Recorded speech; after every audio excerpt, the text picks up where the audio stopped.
কতটা দূরে আমরা কতটা দূরে আমরা অবশ্যই ইস্টবেঙ্গল নিয়ে একটা ছোট্ট আলোচনা।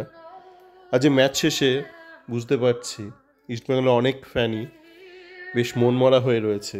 এবং ম্যাচ শেষে কলকাতা থেকে ফোন এলো আমার বাবার। সে বাবা তো ফোন করে সেই ইডেন গার্ডেন্স এই সেই একদমই রেগে গেছে, বলছি ইস্টবেঙ্গলে খেলার দেখবো না। তো বাবাকে আমি বোঝানোর চেষ্টা করলাম, যেটা আমি আপনাদের অনেকেই বোঝানোর চেষ্টা করি, যে দেখো, আমি তো মরশুমের শুরুতেই বলেছিলাম যে এই কোয়াদ্রাত কোচ থাকলে এই টিমটার কিছু হবে না। তো এখন কোয়াদ্রাত গেছে, এখন কিন্তু আমরা অতটা বেশি দূরে নেই, সাফল্যের থেকে অতটা বেশি দূরে নেই আমরা। কেননা টিমের স্কোয়াডের ম্যাক্সিমাম প্লেয়ার ভালো, কিছু উল্টোপাল্টা প্লেয়ার আছে, যেমন ক্লেটন আছে। আমাকে আজ ম্যাচ চলাকালীন, যে আজকে ম্যাচটা হচ্ছিল জামশেদপুরের, অনেকে টুইটারে লিখছে ক্লেটনকে নিয়ে কিছু লেখো, কিছু বলো। আমি কি বলবো? ক্লেটনকে নিয়ে তো যা যা বলার আমি অনেক আগেই বারংবার বলেছি এবং ব্যাখ্যা দিয়েই বলেছি, এবং সেই ভিত্তিতেই বলছি যে আগে যেগুলো বলেছি, আমরা কিন্তু অতটাও দূরে নেই মানে সাফল্যের থেকে। যদিও আমরা 4টে ম্যাচ হেরেছি ইতিমধ্যে আইএসএলে, কিন্তু অতটাও দূরে নেই যদি ঠিকঠাক কাজগুলো আগামী দিনে আমরা করি। প্রথমত এটা আমাদের খুবই সৌভাগ্য যে এখন একটা ব্রেক রয়েছে, দুর্গাপুজোর ব্রেক রয়েছে। ব্রেকটা আমাদের টিমের এবং আমাদের ফ্যানদের সবারই লাগবে, কারণ ফ্যানরা এতদিনেই যাদবপুরে একটা, যাদবপুর বলছি, আরজি কর নিয়ে যে একটা উল্টোপাল্টা একটা কাজকর্ম হলো, মূলত জুনিয়র ডাক্তাররা করলো, সেটার জন্য সবার মধ্যে একটা অশান্তি গেছে। এখন একটা পুজোর টাইম সামনের সপ্তাহে, আমি যেখানে রয়েছি এখানেও ভালো পুজো হয়, আমিও ব্যস্ত থাকবো। আপনারা যারা এই মুহূর্তে কলকাতায় রয়েছেন, আপনারা অনেকেই এখন এই মুহূর্তে ব্যস্ত পুজোয় দেখার, পুজোয় ঘোরাঘুরি নিয়ে। আমি দেখছি, দূর থেকে দেখছি, উপভোগ করছি, শেয়ার করছি। এবং আমি চাই না আপনারা যারা ইস্টবেঙ্গলের ফ্যান, তারা ইস্টবেঙ্গল নিয়ে বেশি বিচলিত হন এই পুজোর দিনগুলোতে। কেননা বলছি আমি, কেন অতটা বিচলিত হওয়ার কোনো কারণ নেই। কেননা এইটা অন্তত দেখেছেন আপনারা যে আমি যেইগুলো বলেছিলাম ফেল করবে, সবগুলোই ফেল করেছে। এবং আমি ব্যাখ্যা দিয়ে বলেছিলাম কেন এগুলো ফেল করবে, সবগুলোই ফেল করেছে। এবং আমি আবারও ব্যাখ্যা দিয়ে বলছি যে আপাতত সব কিছু ঠিকঠাক হলে এই টিমটাই ঘুরে দাঁড়াবে আগামী দিনে। কারণটাও বলছি, এখন ধরুন আপনি যদি বিনোকে রেখে দিতেন, ঘুরে দাঁড়াতো না? দাঁড়াতো না, হয়তো টিমটা আগামী 20টা ম্যাচই হারতো। তো আজকের যদি আপনি ম্যাচটা দেখেন, ম্যাচের শুরুটা প্রথমার্ধটা ভালোই খেলো ইস্টবেঙ্গল, যদিও জামশেদপুরে খেলায় অতটা কিন্তু বুনোট ভাব নেই। তো অনেক ওপেন স্পেস পাচ্ছিল টিমটা, এবং সৎ সদ্ব্যবহার করছিল। মানে স্পেস পেলেই যে ভালো খেলবে তার তো কোনো মানে নেই। যদি কোয়াদ্রাত কোচ থাকতো, হয়তো স্পেস পেলেও কিছু করতো না, ভয়ে জবুথবু হয়ে থাকতো।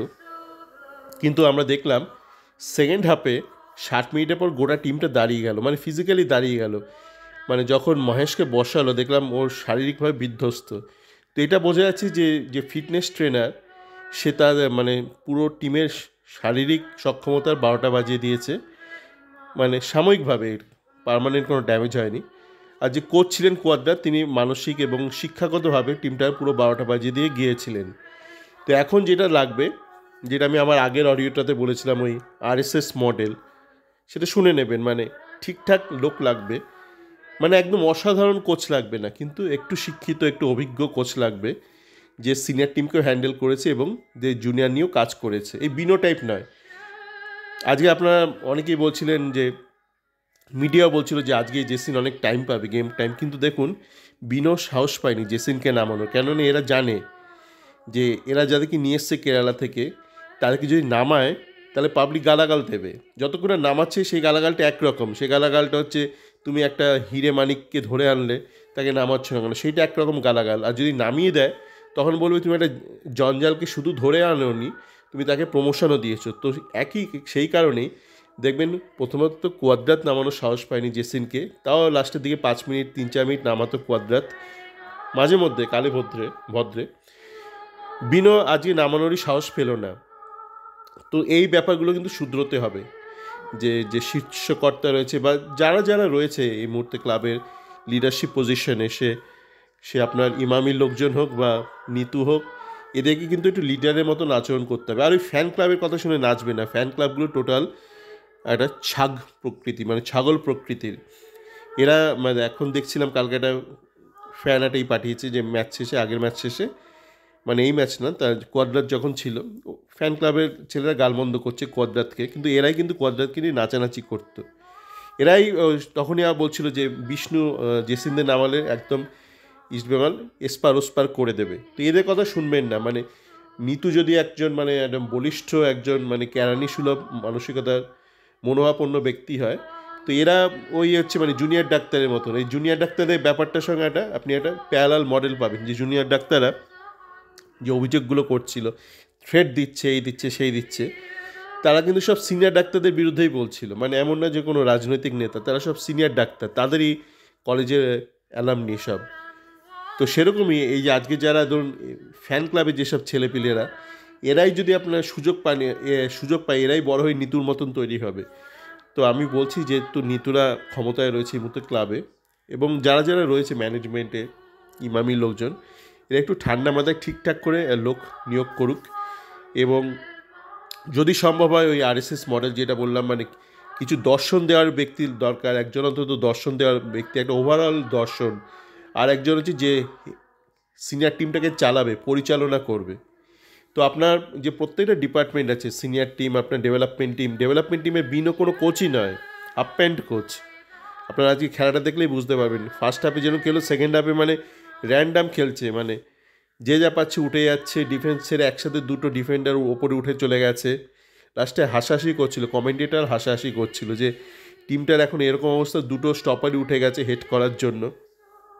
তো এই ধরনের লোক লাগবে না, আপনার হেড টিমের জন্য একটা ভালো হেড কোচ লাগবে, ডেভেলপমেন্ট টিমের একটা ভালো দেখে ডেভেলপমেন্ট কোচ লাগবে, আন্ডার 17-এর ঠিকঠাক আন্ডার 17 কোচ লাগবে, একজন ওভারভিউ করার জন্য একটা লোক লাগবে যে পুরো জিনিসটার মধ্যে একটা সিঙ্ক্রোনাইজেশন করবে। মানে আমি আজ পর্যন্ত এই সিজনে বা গত দুটো সিজনে কোনো সিঙ্ক্রোনাইজেশন দেখিনি, মানে কোনো বুদ্ধির ছাপ দেখিনি, যে প্রতিটা ডিসিশন ধরুন আপনি কাকে নিলেন ডেভেলপমেন্ট টিমে, কাকে খেলাবেন, এগুলো আমি একাধিক অডিওতে বলেছি, তাই এখানে রিপিট করছি না। ওভারঅল মানে আমি কারোর মধ্যে কোনো বুদ্ধির ছাপ দেখিনি, মনে হচ্ছে কিছু ছাপড়া ব্যক্তিকে তুলে এনেছে স্পেনের রাস্তা থেকে, কিছু বেকারহীন কিছু ব্যক্তিকে তুলে এনে বসিয়ে দিয়েছে।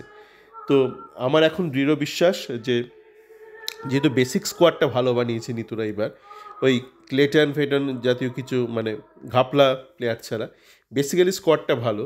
যেমন দিয়ামান্টাকোস তো খুবই ভালো প্লেয়ার, তো তালালো আজকে ভালোই খেললো, আনোয়ারও ভালো খেলছে, কিন্তু আনোয়ারকে একটু শুধরে নিতে হবে, এই ব্যাপারগুলো কিন্তু একটু দেখার বিষয় আছে। আনোয়ার হয়তো বল ডিস্ট্রিবিউট করতে গিয়ে অনেক সময় ভুলভাল পাস দিয়ে দেয় ডেঞ্জারাস জোনে, তো এইগুলো কিন্তু একটা ভালো কোচ এগুলো ঠিক করতে পারবে। যেমন ধরুন সাউল ক্রেসপো আজকে পেনাল্টি শটটা মারলো, তো দেখে মনে হলো ওর যে বিগত কয়েকদিনও ভালো করে ট্রেনিং করতে পারেনি, যেহেতু ওর ডেঙ্গি হয়েছিল, সেইটা কিছু যেন প্রতিফলিত হলো দেখলাম। মানে একটা দুর্বল শট নিল, দেখুন পেনাল্টি মিস হতেই পারে, গোলকিপার সেভ করে দিতে পারে, শট বাইরে চলে যেতে পারে, হতেই পারে, কিন্তু যেভাবে শটটা মারলো একটা দুর্বল, একটা মনে হচ্ছে শরীর তখন চলছে না। যেই মুহূর্তে সেকেন্ড হাফে যখন হয়েছিল পেনাল্টিটা, তখন ওর শরীর আর চলছিল না, মানে একদম বিধ্বস্ত ছিল শারীরিকভাবে, মূলত শারীরিকভাবে বিধ্বস্ত ছিল। তো এইগুলো কিন্তু একজন কোচের দেখার কথা। তো হাফ প্যান্ট কোচ, আমরা আজকে একটা সাময়িক হাফ প্যান্ট কোচকে নামিয়েছিলাম, তো তার পক্ষে এগুলো ভাবা সম্ভব নয়, সেটা আমিও বললাম, বাবাকেও বললাম। বাবা বলছিল পেনাল্টি শটটা নিতে চিল্লামিল্লি করছিল, আর এটাও বলছিল যেটা নিতুরা বলে যে প্লেয়াররা ভালো খেললে কোচ কী করবে, সেটা আগেকার দিনে হতো। সেটা আমি বাবাকে বললাম যে এটা সেই জমানায় আপনি নেই, বা আপনারা কেউ নেই, বা আমরা নেই, যে যখন শুধু ইস্টবেঙ্গল, মোহনবাগান, মোহামেডান টিম বানাচ্ছে আর গোটা ভারতে কেউ কোনো টিম বানাচ্ছে না। মানে আপনি যদি ইতিহাসটা দেখেন ভারতীয় ফুটবলের আইএসএল শুরুর আগে, তো যখনই মানে উঠেছে হয়তো ভারতের অন্য প্রান্ত থেকে কোনো ক্লাব, একটা করে উঠেছে, মানে কখনো জেসিটি উঠেছে, পরবর্তীকালে মহিন্দ্রা উঠেছে, কখনো আপনার ডেম্পো, কিন্তু এরা কখনো একসাথে ওঠেনি, আলাদা আলাদা টাইম ফ্রেমে। এবং এরা যখনই উঠেছে তখনই কিন্তু ইস্টবেঙ্গল, মোহনবাগান এরা পড়ে গেছে। মানে একটা ভালো ক্লাব, একটা অর্গানাইজড ক্লাব যখনই উঠেছে ভারতের কোনো প্রান্তে, এরা মুখ থুবড়ে পড়েছে। তার কারণ এদের মধ্যে ওই নিজেকে পরিবর্তনের ভাবনাটা নেই, নিতুদের মধ্যে পরিবর্তনের ভাবনাটা নেই, যেটা খুব জরুরি। আপনি শুধু লেগেসি নিয়ে বাঁচতে পারবেন না। লেগেসি হচ্ছে আপনার একটা নলেজ, আপনার ব্যাপারটা ধরুন আপনার একটা ভালো একটা লাইব্রেরি আছে, খুব সহজ করে বলছি, আপনার কলেজে একটা ভালো লাইব্রেরি আছে, সেটা কেন আছে না, আপনার কলেজটা পুরনো, কিন্তু আপনার কলেজে যদি এখন এই মুহূর্তে নতুন টিচার না থাকে, যদি ভালো পড়াশোনার পরিবেশ না থাকে, তাহলে ভালো স্টুডেন্টও অ্যাডমিট হবে না, আর যারাই অ্যাডমিট হচ্ছে তারা ভালো পড়াশোনা করবে না, শুধু বইগুলো খা খা করে থাকবে লাইব্রেরিতে। সুতরাং ওই লেগেসিটা হচ্ছে আপনার একটা স্ট্রেংথ, কিন্তু লেগেসি আপনার একমাত্র বেঁচে থাকার অবলম্বন হতেই পারে না, তাহলে কিন্তু লেগেসিটা ইতিহাস হয়ে যাবে। সকলে ভালো থাকবেন, পুজোটা ভালোভাবে উপভোগ করুন। আমার দৃঢ় বিশ্বাস ইস্টবেঙ্গল ভালোভাবে ঘুরে দাঁড়াবে, খুবই ভালোভাবে ঘুরে দাঁড়াবে। শুধু যেটা করতে হবে, ঠিকঠাক কোচটা নিয়োগ করতে হবে, এবং যেই ভুলগুলো করেছে নিতুরা, ভুল তো অবশ্যই করেছে, এটাকে এখন আপনি দোষ মানে অন্যের ঘাড়ে দোষ দিলে হবে না যে এটা কুয়াদ্রাতের দোষ। কুয়াদ্রাত তো নিজে থেকে ইস্টবেঙ্গল হেঁটে হেঁটে আসেনি, নিতু ইমামিরাই এনেছে। সুতরাং দোষটা কিন্তু নিতুদেরই দোষ, বা ইমামির দোষ, বা ম্যানেজমেন্টের দোষ। সুতরাং এটা আগে তারা স্বীকার করুক যে এটা আমরা দোষ করেছি, সেটা অবশ্যই তাই কুয়াদ্রাতকে সরিয়ে দেওয়াটাই হচ্ছে সেটা এক প্রকার স্বীকার করে নেওয়া। এবার যেটা করতে হবে, দোষটা শুধরোতে হবে, ঠিকঠাক কোচ নিতে হবে, তাহলেই কিন্তু কাজটা নামবে। আবারও বলছি যে আমি কিন্তু কোয়াদ্রাত আসার সময় থেকেই বলেছিলাম ইস্টবেঙ্গল মুখ থুবড়ে পড়বে, তো দেখেছেন এটা পড়েছে। এবার আমি এটাও বলছি ইস্টবেঙ্গল যদি এই মুহূর্তে ঠিকঠাক কোচ নেয়, এই বিনোর এই কেরালা থেকে জঞ্জাল আনা ব্যাপারটা বন্ধ করে, তাহলে দেখবেন সিনিয়র টিম ভালো খেলবে, এবং দেখবেন জুনিয়র থেকে ভালো ভালো প্লেয়ার উঠে আসছে। এমন প্লেয়ার না যাকে লুকিয়ে রাখতে হচ্ছে, বা দর্শকরা গালাগাল দিচ্ছি জেসিনকে নামাচ্ছেন না কেন, কিন্তু কোচ নামাতে সাহস পাচ্ছে না, এই কারণে যে এগুলো সব ঘাপলা করা প্রমোশন, মানে এরা যোগ্যতার ভিত্তিতে প্রমোটেড হয়নি। সকলে ভালো থাকবেন।